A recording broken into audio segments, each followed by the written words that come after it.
All right, two students push on a lab bench that weighs 15 newtons. Student A pushes with a force of 4 newtons, and student B minus pushes with a force of 3.5 newtons. Ignoring friction, draw a free body diagram and sum the forces in the X and Y directions. So, before we get started, just as a refresher, the X direction is this horizontal direction, and the Y direction is vertical. And I've established the right over here as X positive, so this must be, come on marker, X negative. And if Y positive is in the up direction, then Y negative is in the down direction. And that'll help us when we actually go ahead to sum these forces. So, two students pushing on a lab bench. All right, student A and student B minus pushing in the same direction, we can assume. And so let's draw that with these arrows here and here. And I'm going to call this A, and we're going to call this B minus. And I drew them of different lengths intentionally. You can see that A is pushing with a force of 4 newtons. And B minus is pushing with a force of 3.5 newtons. And these vector arrows, the length of the vector arrow is supposed to represent the magnitude of the force.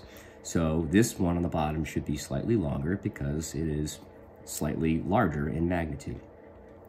And normally we would be thinking about friction, right? Friction is opposing motion in all cases, but in this particular problem, we are ignoring friction.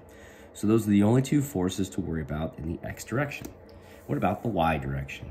Well, we know that gravity is always present. And because this lab bench is sitting on the classroom floor, we know there's a normal force present as well. And it doesn't say that the lab bench is magically lifting off or tragically falling through the floor. It seems to be stationary in where it is. So therefore, the normal force and the force of gravity must be equal to one another. Well, the problem gives us the weight, actually, of the lab bench, which is 15 newtons. And so then the normal force must also be 15 newtons. All right, so this is the normal force. And this is the weight. Now, just in case you forgot, and I think some students are having a hard time with weight, weight is equal to the force of gravity. And the force of gravity is also force mg. Little g is the acceleration due to gravity, m is mass. And we know from Newton's second that F equals mg. So the force of mass times gravity, or the force of the mass of the lab bench times the acceleration due to gravity, is equal to the weight, which is also equal to the force of gravity. These things, those three things, are all the same. So if that's confusing you, fear not, but hopefully that helps to clarify. All right, now we've got our free body diagram drawn with all of our forces present. So let's go ahead and sum the forces. We're going to use this symbol here, the Greek symbol sigma, to equal the sum of. All right, so the sum of the forces in the Y direction equal, well, what forces are there in the Y direction? We've got 15 newtons moving down, which is negative Y. We have 15 newtons moving up, right, which is positive Y, as you can see. We're going to add those together. So let's do 15 newtons plus negative 15 newtons equals, what does that equal? 0. So the net force in the Y direction is equal to 0. How about the X direction? The sum of the forces in the X direction equal, well, what forces are present? We've got student A with 4 newtons plus student B minus of 3.5 newtons. And we're not taking into account friction, so those are the only two forces present. So if we add those up, what do we get? 7.5 newtons. Question 2. Two dogs grab a hold of the same chew toy and pull in opposite directions. The black lab pulls with a force of 2 newtons to the left, and the St. Bernard pulls with a force of 2.5 newtons to the right. Draw a free body diagram and sum the forces in the X and Y direction.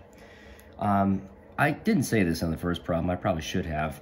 I always draw a box like this with a dot in the center. The dot in the center represents the center of mass. Something we did discuss in class a little bit, that we can kind of assume that all of the mass of this box-shaped chew toy is located right there at the center of mass. You can also draw a free body diagram just using a dot. I've seen that plenty of times as well. For whatever reason, I like to draw a box. But either way. So in this particular problem, the first thing I notice is that we are not dealing with any force in the y direction whatsoever. The problem only gives us two forces, and they're both in the x direction. And I know that because it says the black lab is pulling to the right. Oh, come on, marker. To the right like this. And the St. Bernard is pulling to the... I apologize. The black lab is pulling to the left, and the St. Bernard is pulling to the right. Did I get that right? There it is. The black lab pulls with a force of 2 newtons to the left, 2 newtons, and the St. Bernard pulls with a force of 2.5 newtons to the right, okay? So let's sum the forces. The only two forces that we need to deal with are in the x direction. The sum of the forces in the x direction equal, well, once again, you don't have to. You can establish either direction as positive. It really doesn't matter. As long as you keep that consistent, you should be fine.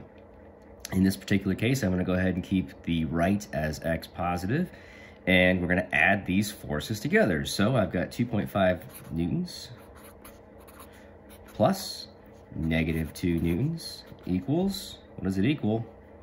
0.5 newtons. And again, that's positive, which in this case indicates that the net force is going to be to the right. All right, so we could say the force net equals 0.5 newtons to the right.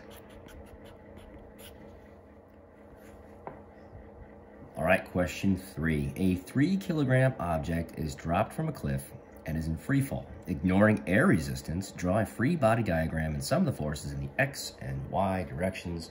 And fortunately for us, the problem gives us a little reminder that the force of gravity is equal to weight, which is also equal to Fmg, and little g is equal to 9.81 meters per second squared. Okay, so let's draw the free body diagram. First of all, there's my box with the center of mass in the center.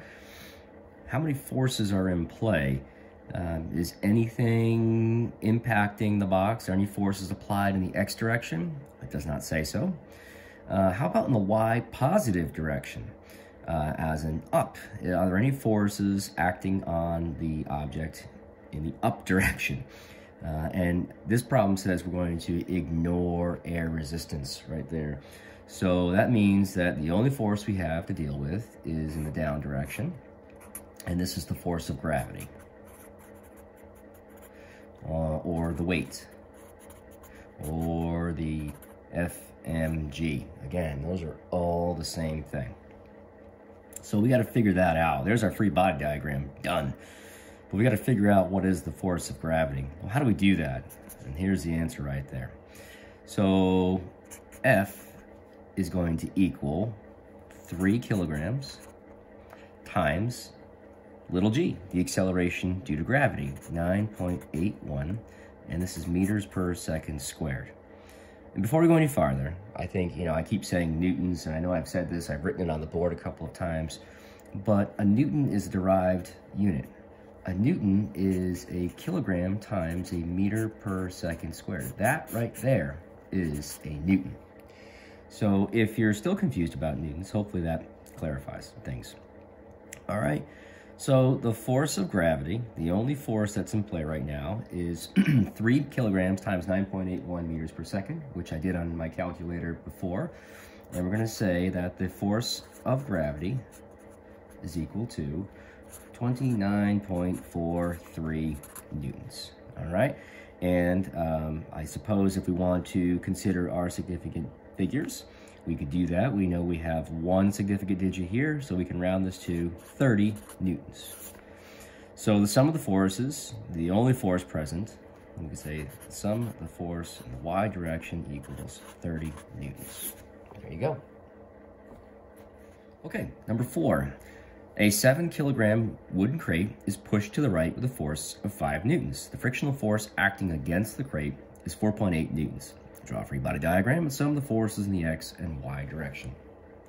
All right. First thing I learned from the problem is that it is a 7 kilogram box. and it's pushed to the right with a force of 5 newtons. This is going to be the force applied, and that equals 5 newtons. And there's a frictional force acting against that, so this is the force of friction, which is equal to, what does it say, 4.8 newtons, okay? And we know the force of gravity is going to be present, always, right? And we know that it's sitting on the ground, so there's a normal force present, and this is the FMG. All right, let's move this up a little bit so we can see. Well, just like we did in the last problem, we got to calculate the force of gravity. So how do we do that again, right? FMG, little g, is the acceleration due to gravity, which is 9.81 meters per second. And the mass is going to be 7 kilograms. So if I multiply these two together, 7 kilograms times 9.81 meters per second is 68.67 newtons. And we know, let's use our sig figs. Let's be diligent here. We've got one significant digit here. So we're going to round this up to the force mg equals 70 newtons. And we know the box is not moving in the y direction at all. So the normal force must also equal 70 newtons. Okay, there's our free body diagram. Let's sum the forces. So let's start in the y direction. The sum of the forces in the y direction is equal to positive 70 newtons, plus negative 70, and that equals 0. So the net force in the y direction equals 0. And that should make sense, because we know from Newton's second law that force is equal to mass times acceleration. And that is true for net force as well. And there is no acceleration of the box in the y direction, so it's got to be 0. So the force has to equal 0. How about the x direction? Sum of the forces in the x direction is equal to, well, we've got 5 newtons pushing to the right, that's positive. We're going to add to that a negative 4.8 newtons to the left. So what does that equal? 0.2 newtons. So the net force in the x direction equals a positive 0.2 newtons. And again, that positive is going to indicate that it's moving to the right.